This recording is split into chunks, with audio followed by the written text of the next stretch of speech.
Hello, ladies and gentlemen. Welcome back to the F4L headquarters.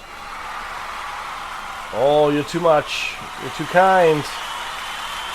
Guys. Oh, you guys. You guys are too much. Thank you. Thank you. Thank you for that warm welcome. Hello, everyone. It has been a little while since I've been back, and I apologize for this. But going forward, we're going to take this thing to the next level. And I vouch that I'm going to be doing these a lot more often because I have priorities and things and plenty of things to share and discuss with you all. So here we are, ladies and gentlemen. Excuse me, as this just became an ASMR video. Just prior to me recording, my wife made me cheeseburgers, rubble, and I'm going to try to not eat in your ear, and for that I apologize. So, we're here today. We have a lot of things to cover and get over. I'm going to try to get as much of this in a timely manner as possible. So, let's start with our first batch of things, which is everyone's favorite thing. Usually we do these at the end. Let's start it off this time at the beginning. Let's start with shout-outs. First and foremost, ladies and gentlemen, everyone has their co-hosts. Everyone has their side characters and their band leaders. I have humble ants, ladies and gentlemen. So, Mr. Ant, please start the band.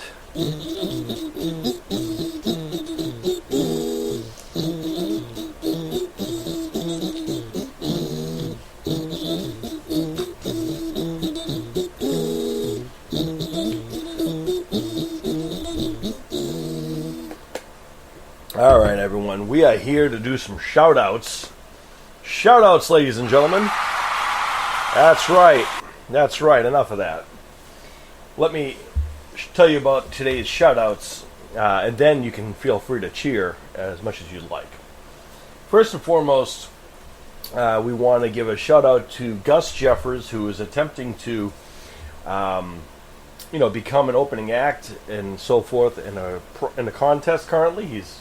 I've been informed that he's been dropped down to number 5 in his brackets. And, last time we did this shout-out thing, and a lot of you guys were nice enough to help him out with some votes and help him get to be number 1. Let's see if we can help Gus out a little bit. Gus Jeffers is a rising star in music.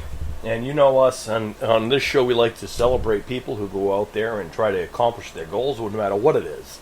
Whether it be singing, dancing, acting, music, combat sports, wrestling, who knows what it is. We support everybody in going after their goals and dreams and puts the work in. Gus puts in a lot of work, let me tell you, folks. And I see it a lot. And he's a very talented young man. Whatnot. So to help Gus out, go to theopeningact.com/2023 / Jeffers. Again, the website is theopeningact.com /2023 / Jeffers to vote for Gus and help him get to be number 1. And we wish him all the very best in his rise to that. In addition to Gus, we also want to recognize some other people who did some pretty big, cool things in music lately. First and foremost, our friend Walker Campbell, former guest here on the show, who we're going to maybe try to get back on the show again, because it's been a little while since we've seen him, and we all respect and love Walker, and we know how much he has been here the show multiple times. He's a friend of the show and a fellow F4L brother. Very talented up-and-coming singer, actor, producer. A very talented young man in general is Walker Campbell. I can honestly tell you that I watched the young man grow for a couple years now, and he continues to get better and evolve. I think there is no one who... I don't think anybody really at this point in time doesn't know who Walker is, who listens to the show. So Walker Campbell's newest video, Gotta Move On, is out on YouTube. I do suggest you guys check it out. It's a great new song. Again, I'm going to try to get Walker on before school starts, because Walker's going to go crush school next. And of course, we know that he is also a fellow athlete. One of the things I respect about Walker the most is the fact that, like myself, he kind of doesn't set into one particular genre. He's kind of dabbles in everything, and he doesn't limit himself to one thing. Walker can do music, can act, can go do sports, and then be active and be on social media and just be a regular person. Because in general, he is like the common person who does all the amazing things, because he puts the work in and does it.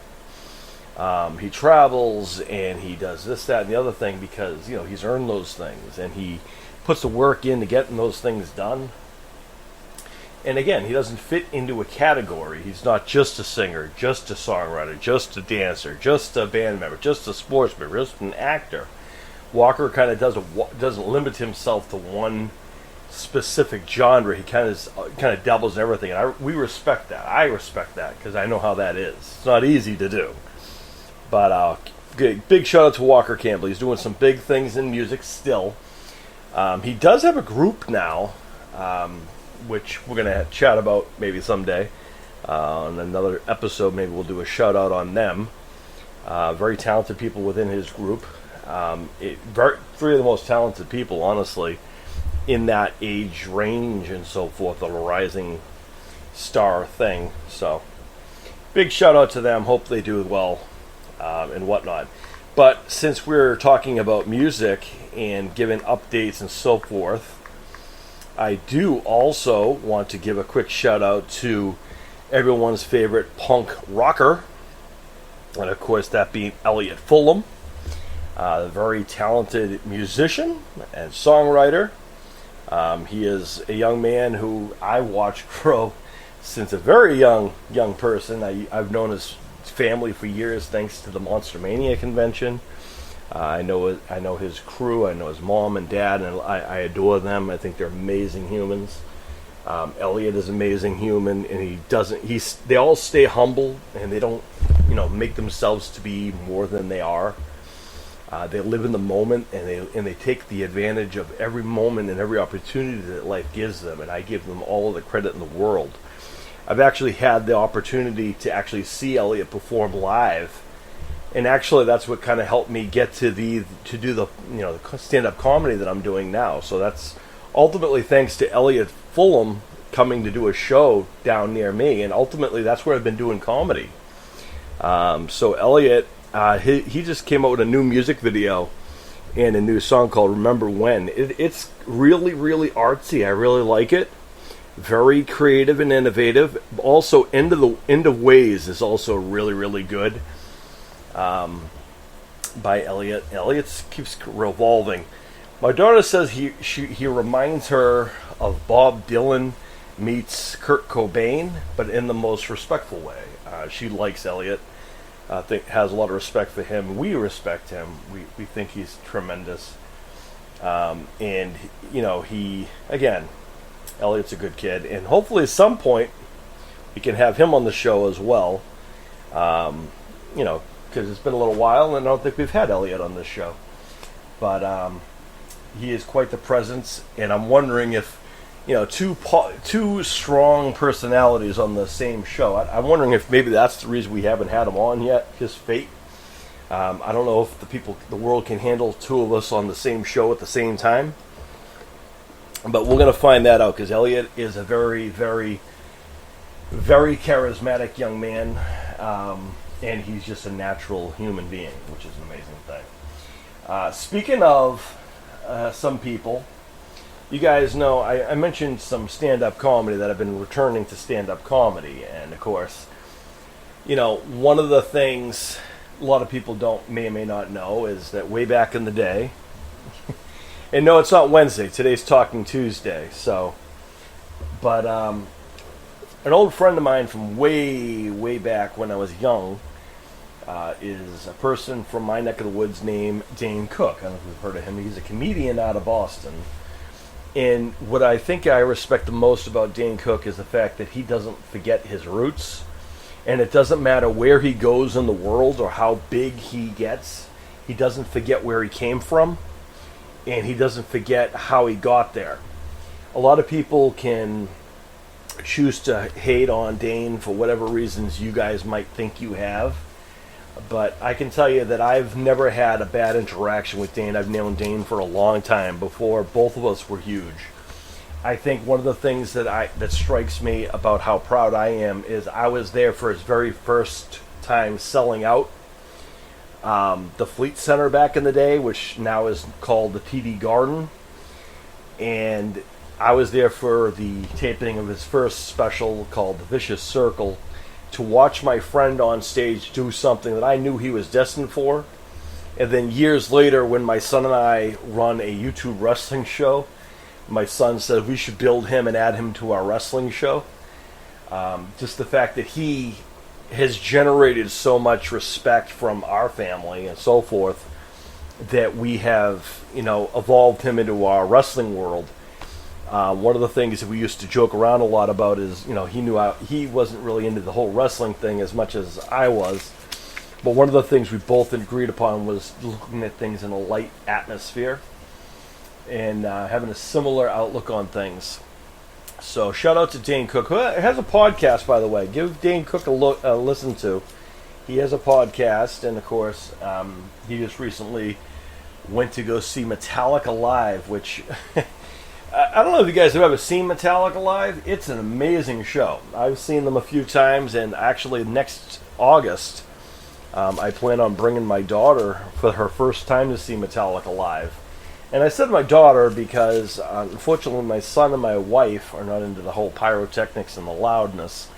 And I'm going to be straight up and honest with you guys, folks. I don't know if there's only very few louder and more rocking bands out there currently than Metallica. I've seen them, and every single time I've seen them, they've been loud, they've been a spectacle. It's an amazing show.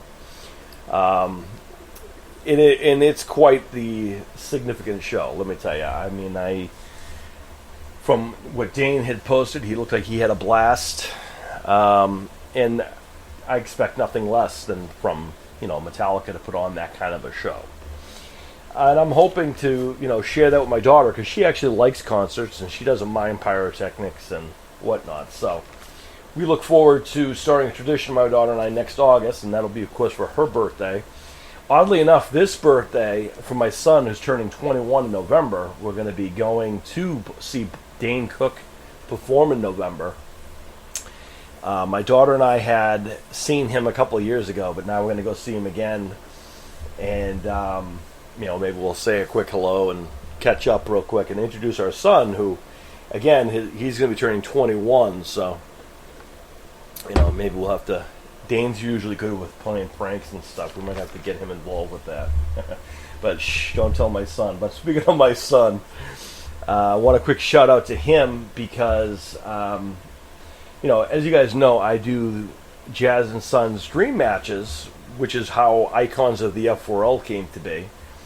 Has evolved over the years, much like everything else over the years. But one of the things we always do is we always pay tribute to those who helped Jazz and Sons Dream Matches get us on the way to, becoming where we are now, where we can feature real life people and get them as known and as over as big Hollywood names. And ultimately, that's what it's kind of become, right? What started out as, who would win between the Hulk and the Thing, and then what would happen if the Hulk and the Thing took on Bane and Doomsday from DC. What started out as that kind of logic has spiraled into, well, here's what's going to happen when we put these people together in a ring, but not knowing what's going to happen. But also, while we're doing that, let me introduce you guys to these real-life Dream Masters and Dream Warriors. Dream Masters, the males, Dream Warriors for the females. And that's kind of how it started. So, shout out to my son for being an awesome co-host. And I got some big news, but we're going to wait a little bit till the next segment for the Hall of Fame updates. We are going to have that soon when we talk about icons of the F4L. A quick shout out to the Brotherly Love podcast as well. Matthew, Andy, and Joey Lawrence. I don't know if you guys remember them from like the 90s and the 80s. Whoa is, words come to mind like whoa, or, one of the things that always reminds me of the Brotherly Love crew is the TV show they had, which I was a fan of. Why? Because I think, honestly, that's how my friends and I looked at our bonds, is how they looked after each other. Didn't matter what the world brought to them. They stayed humbled and they took care of each other. Granted, that was for a TV show, but in real life, Joey Lawrence, his middle brother, and Matthew Lawrence, his younger brother, Andy Lawrence, are all household names, but they don't put themselves to be bigger than they are. And recently, they just had a friend of mine in pro wrestling, or someone I know in pro wrestling, on their podcast, Edge, Adam Copeland, or Edge to the wrestling community, which I find interesting, considering last week, was a rough week for the wrestling world. So honestly, it's amazing how no sooner did Edge just, initially end his WWE career, perhaps, but initially, it's great to see that, he is so respected, but also he, himself, Adam Copeland, Edge, is a genuine human being, as well as one of the best performers to do the business. My son loves Edge. He was ecstatic when Edge came out. I watched Edge get ready for that comeback, and I told people, watch, Edge is going to come, and sure enough, he showed up and rocked the house. Last week, as you guys know, I wasn't on social media a lot because we lost two icons in the wrestling world. A legend in the wrestling world who's been around since the 40s, since before there was colored television. Before we lost someone who wrestled before Neil Armstrong landed on the moon. And he continued to wrestle until maybe a few years ago. And, of course, I'm talking about the legendary Terry Funk. The other one, of course, someone who I did a whole show last week, and it was a little bit of a downer. And, yeah, I was a little bummed out. And I'm sure that a lot of people didn't like the things I said about how when, people pass on, people post pictures, and they make these things about them. And ultimately, it shouldn't be about, you, the person. It should be about the person, directly. And when you're taking and you're sharing a photo with when you're posting a picture of, hey, look at me with this person who just passed away, you're reminding the families who just lost that person that while they're there taking a photo with you, that's another photo, another day with them that they didn't get. And I know that in stardom and in celebrity world, these are things that we, the people can't really comprehend. You don't know what it's like to have that kind of a following unless you're someone who is into this kind of genre. Whether it be in entertainment, in wrestling, in sports, if you don't have people taking pictures with you on a regular basis, you probably won't be able to understand what that is.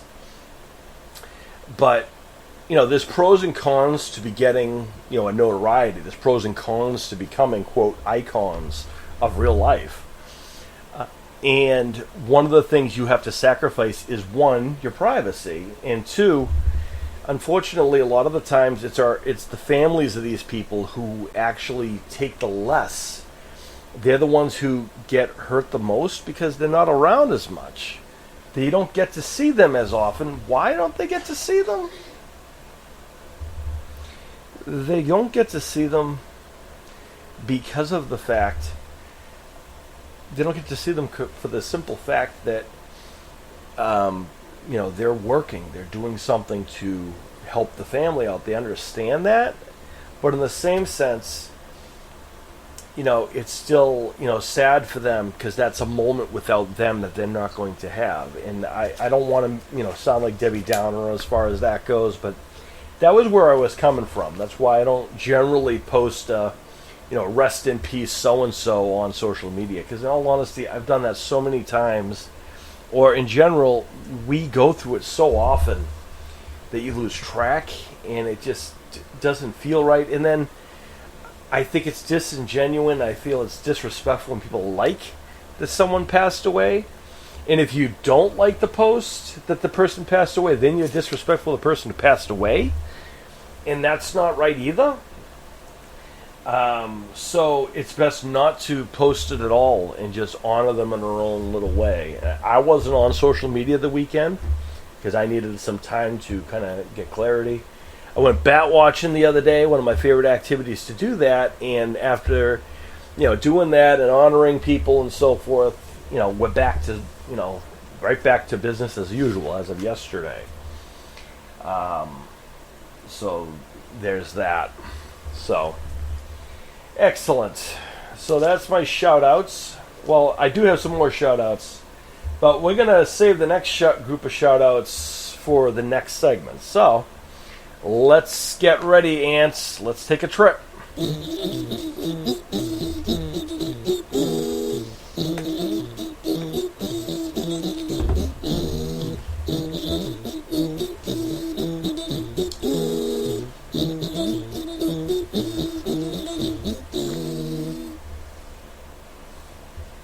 All right, ladies and gentlemen.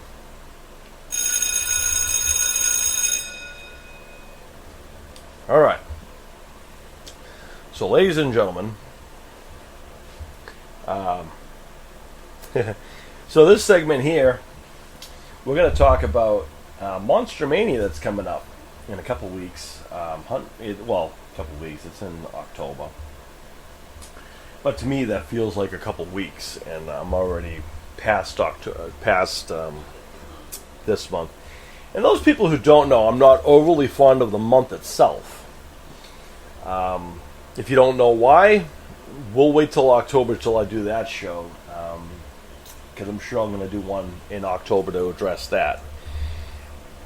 I'm a different person in October. I'm not going to lie to you guys. I'm in a different mood. It's a much different vibe.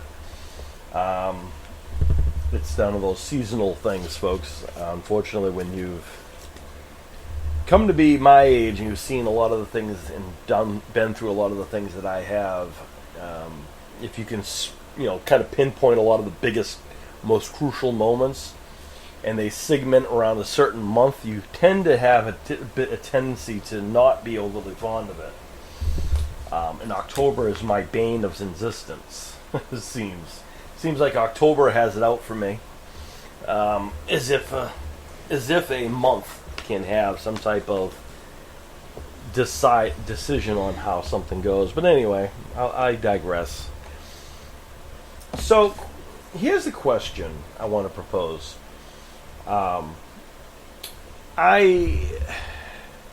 When you go to conventions, pop culture conventions, you've heard me talk about going to conventions and so forth. What is it you think that I do at conventions? Or let me ask you a better question. When you go to conventions, what do you go to the conventions for? Specifically, there's people go to conventions for many different reasons, right? Our family, our immediate family is the perfect example of this. I'll tell you what I mean. There's 4 of us in the family: my wife, my daughter, my son, and myself. Right? 4.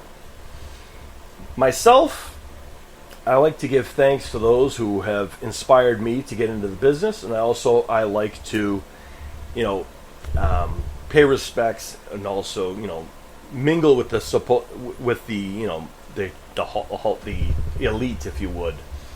I enjoy to banter with people and give thanks and to congratulate people on their successes in film. That's what I go for. Whether getting meeting the people who inspired me, the Robert Englands of the world and so forth, the Kane Hodders and so forth. That's my forte. I like to, give thanks to those who either inspired me or congratulate people who are having a great success. I like to do that. especially when it comes to, Monster Mania, because, I'm so loyal to the show and I'm loyal to people in general that, all honesty, it doesn't matter who's there or not. I'm going to be respectful to the show as a whole, because Dave and his family are like our family friends of ours, extensions of our family, and a lot of the Monster Mania staff are like family to me. Almost, actually, technically, they are a lot closer to me than a lot of my family. So when we look at Monster Mania, we call it an unofficial family reunion, because that's what it feels like, and I love the fact that Dave and the whole crew makes it feel that way. That was since before I was, officially on the staff, and then before that. But I'm proud to work for such a company that has such integrity and such involvement from their fans, but also runs one of the best independent horror films, horror conventions, but can't really be boxed in as just a horror convention, because Dave always drops jaws every time he announces someone. So that's a quick shout out to Dave Hagen and Monster Mania. But in general, that's kind of what I go for, is to give thanks to those who have done it, or to congratulate people on their successes. And every year I always send Dave this birthday request list. This is something that started out as a ongoing, joke. Because one of the things is, not many conventions ask fans for suggestions. Who would you like to see at our shows? Even if they do, I've not seen any kind of proof that they actually they take those to heart, or they actually work on those. Dave, on the other hand, in Monster Mania, I have seen the proof over and over and over again, and I have to use myself as an example, because it's amazing and also coincidental that certain conversations in the past, or certain people who would be on my list, Dave has dug up, and they've been there. Example, next month, Thomas Jane, who played the Punisher, in my opinion, the best portrayal on cinema currently of the Punisher. I can't talk about the rest of the movie, but in general, his portrayal of the Punisher, Frank Castle, was my favorite portrayal of the Punisher so far. And in those people who don't know, the Punisher is my favorite Marvel character. Go figure. Seconded by Deadpool, but come on. But anyway, the Punisher is great. And Thomas Jane is going to be there next month. And of course, I, had requested Thomas Jane before, but the famous story goes is, way back in the day, I was having a conversation with Dave before I was on staff, and we were talking about, how, talking about old school horror, and I was talking about a crush. I used to have a crush on the Shining twins from the original Shining movie, because the joke became, that my first on-screen crush was Christina Ricci. So much so, as a young writer growing up in the writing, I made her a character in one of my long-term storylines, and I was talking to Dave about that, and sure enough, March one year, he announced the Shining Twins to their very first convention. Of all people, right? The Shining Twins, who have never done a convention. They've only done the one movie. In actually just last month, this month here, he brought them back, and this is their only convention this year. And I got to say that, thanks to Dave for always living up to that, moniker. He listens to his fans, folks, is my bottom line. And I always send him a list of people. And when I send him a list of people who I think would make great guests, or people who I personally want to thank, or whatever, there's different ranges of people who are new, some people who are old. Just to give an example, on this list, this one here, I'm going to send, which I've adapted and I've sent it and whatnot. But I suggested, since Corey Feldman's coming next month, I had requested a Stand By Me reunion. Go get Will Wheaton and Jerry O'Connell, Corey Feldman, as long as everything goes well next month, get him to come back. Get Kiefer Sutherland, who just was there in August, for March. And all of a sudden in October, I mean, in March for my birthday, I requested a Stand By Me reunion with the Will Wheaton and the Corey Feldman, Jerry O'Connell, that kind of knit crew there. I mean, theoretically, you could bring them all. And I always, of course, request M. Night Shyamalan because he's one of my favorite directors. I know, shocking, right? But this year, I also like to include some people who maybe have not done shows before. Jackson Robert Scott. I know that he's been to Monster Mania. He's also on this show. He's also on Icons of the F4L. But I would like to see a Lock and Key reunion this year in March and get Jackson R. Scott and that crew there. Jesse. All of the whole crew there who were on part of Lock and Key, get them in there. And I also requested people who we haven't seen yet. From example, Terrifier 2, which is coming back to theaters, by the way.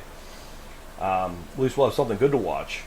Terrifier 2 is coming back to theaters, and it's funny because there's a new young man who just started who was actually in Terrifier 2, Wesley Holloway, who just made his first convention appearance. I think we need to get him to Monster Mania because what better place to start, really getting your feet wet than go to Monster Mania. In all honesty, our fans and our, family crew, one of the most welcoming crews out there. So, and of course, he is also a talented young man rising up through the system of entertainment as well. And I don't know what's going on in Hollywood right now. I don't know where the strike is going to lead us come March. I don't know what it's going to lead in the next couple months, but I always plan accordingly. I always plan ahead. But I always, keep an eye out for people who I think would be great for conventions like Monster Mania who haven't been there yet. And Wesley Holloway, who is the young man, in case you're wondering, Terrifier 2, he was he was the poor kid who had to sit in the restaurant and eat the really lovely cereal and then had to listen to that song that is an earworm, folks. It gets stuck in my head. That is actually a term of endearment, believe it or not. That song, the Clown Cafe, it gets stuck in my head. It's the most, I don't know. That song is just, I have to avoid listening to it because if I hear it, it's going to be stuck in my head for days, and I'm going to be sitting around, walking around everywhere, singing the song, and having people give me the side eye for singing the song. Because if you know the song, you'll know it. I'm not going to sing it right now because if I do, it'll be stuck in my head, and I won't be able to, focus on what I need to for the rest of the day. But Wesley Holloway was actually in the scene, and I asked him if that song got stuck in his head just as much. And of course, it was. And actually, we're going to try to get maybe Wesley to come on the show for his first time to the F4L Headquarters podcast. And that would be interesting, too. We like to help and rise and introduce people to the world. So that's what we do. And of course, over the weekend, we had the Adele Boys show up apparently and just did as they always do. They showed up at a convention and did what the Adele Boys do, just seek and destroyed, and racked up more legacy to their real life acknowledgments.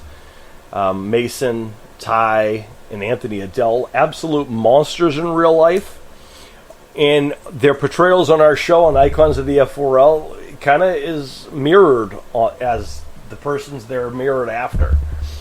Remember, folks, we don't control the outcomes of anything, and they've earned all of the stripes on our shows. They've earned all the stripes they have on the real world because they put the work in to get in there. So the Adele Boys are rising up, and I can see them easily headlining the UFC in some fashion in a few years from now when they're old enough.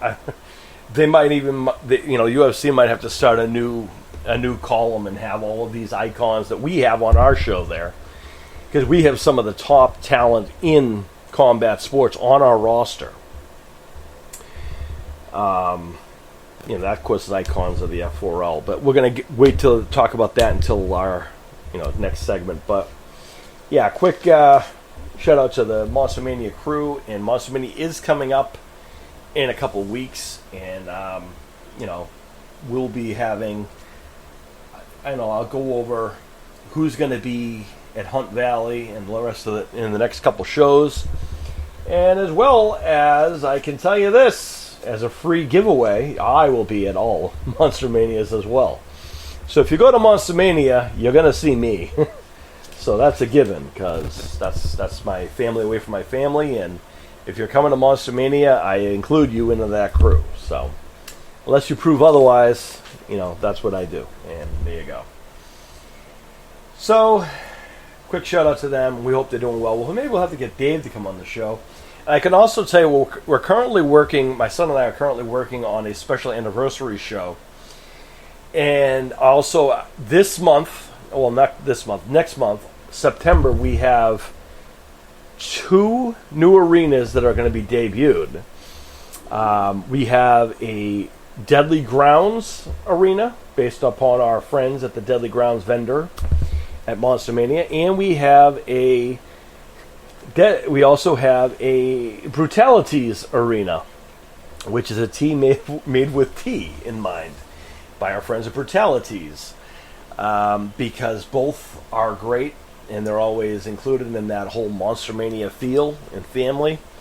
And, what I feel the proudest of is when I've showed them what my son and I did for them as far as their arenas go. They will love them. So we hope that, everyone else enjoys those as well as we did building them. And I can tell you, we're going to go into the next segment and then move on to the rest. So, ants...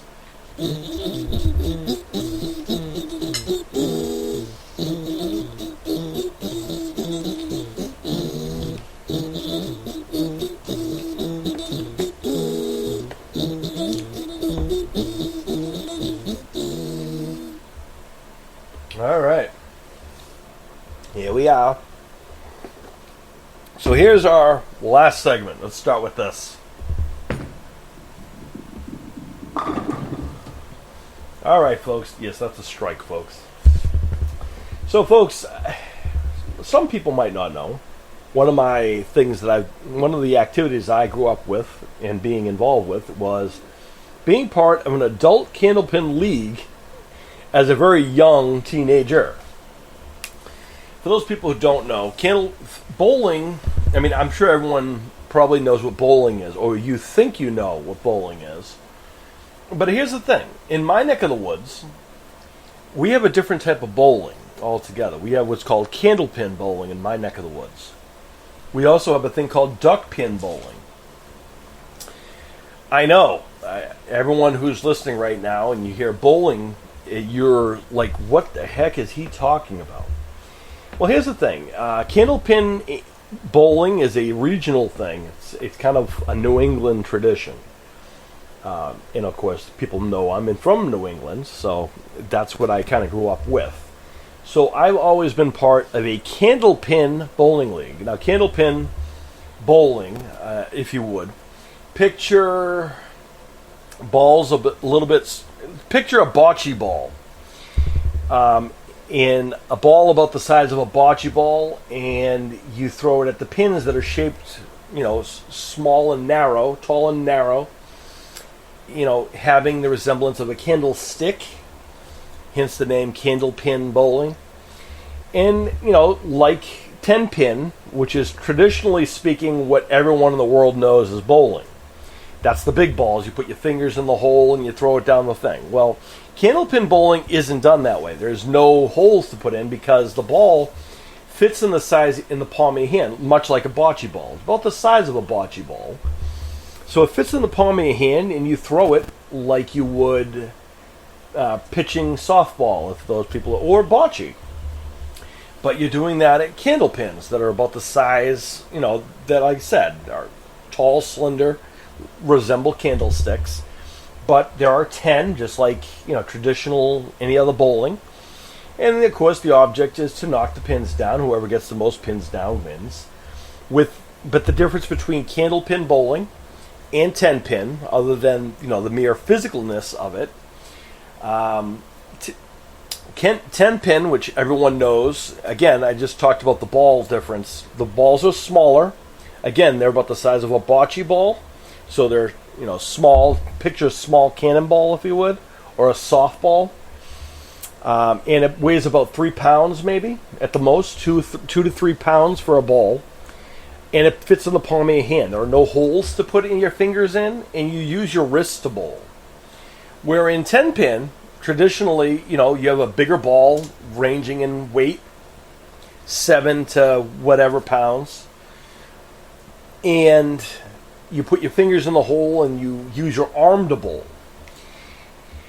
Now, on paper, it sounds very easy to do, both things. Now, the differences between it is candlepin bowling.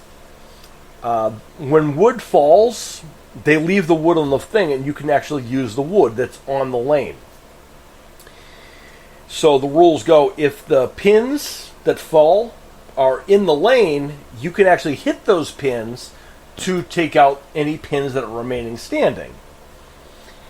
And, the pins, again, are smaller than that of a 10-pin, pin. They're shaped differently. The balls are bigger, the pins are bigger, and they're a little more rounder, right? But with candlepin balls, they're smaller in size, the candlepin balls. And unlike, in candlepin, you have 3 turns per box. So you can go for a strike if you go look like this. You can get a strike with 1 ball, a spare with 2, or you can get all of them down in 10. So theoretically, right? In 10-pin, there is none of that. In 10-pin, you either get a strike or a spare, and that's it. You get 2 balls per frame. So 2 turns each box. Candlepin is 3 balls per box, if that makes any sense. Anyone who's ever done bowling can probably figure that out. Well, traditionally speaking, I've only been part of candlepin bowling leagues, and I've been doing that since I was 13 years old. And when my kids became old enough, my wife and I and my kids joined an adult bowling league, much like other kids did. Where I was brought in by my mother and my uncle, I brought my kids in when they were old enough. And they follow the same rules and etiquette and guidelines as the adults. Everyone's the same. Of course, kids aren't allowed to do the gambling pools or whatever, but they, of course, can take part in being part of a team as long as they're following the rules and the etiquette, ball on the right goes first, all of those kinds of fundamentals and unwritten rules. So for the first time in my life, I find myself joining a 10-pin bowling league this coming September. In a couple weeks, I start a 10-pin bowling league with my son, who, and if I'm going to be honest with you, he is much better than me in 10-pin. He's had more experience with it than I have. But traditionally speaking, and as well as I know, is you only get better with each time you play. I wasn't always as good in candlepin bowling either. Usually you have a kind of an average, right?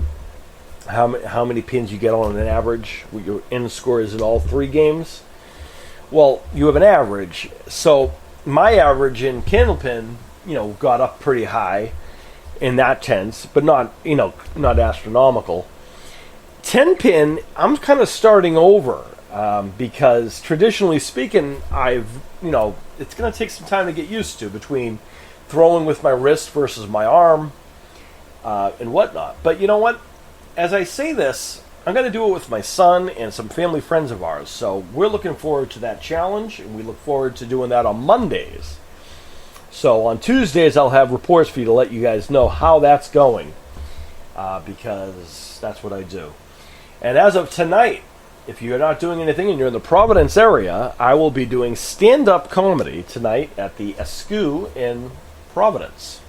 Askew is the club, a little club in Providence that I have taken over the stage of on Tuesday nights. Some of the best and rising stars in comedy in the area will be there as well. Every Tuesday night, come on down to the Askew in Providence. You can check out the top or the rising stars in comedy. And tonight, hopefully, will be a great show. I look forward to, sharing off some new material for you guys. So that'll be tonight. Bowling starts on September 11th. It's not hard to forget. Oddly enough, that's an interesting date and whatnot, but that's when it starts. And of course, I will have more updates for you guys, and we're working on bringing you guys some guests in here as well. It's been a little while, and also my anniversary is coming up too, so we'll have some more updates for that. And I am going to be having to run.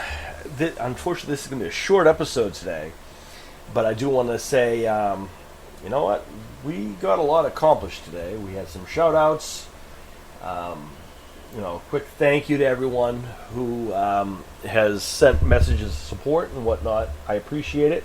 I also appreciate everyone's patience with me as I took some time last weekend. I appreciate that.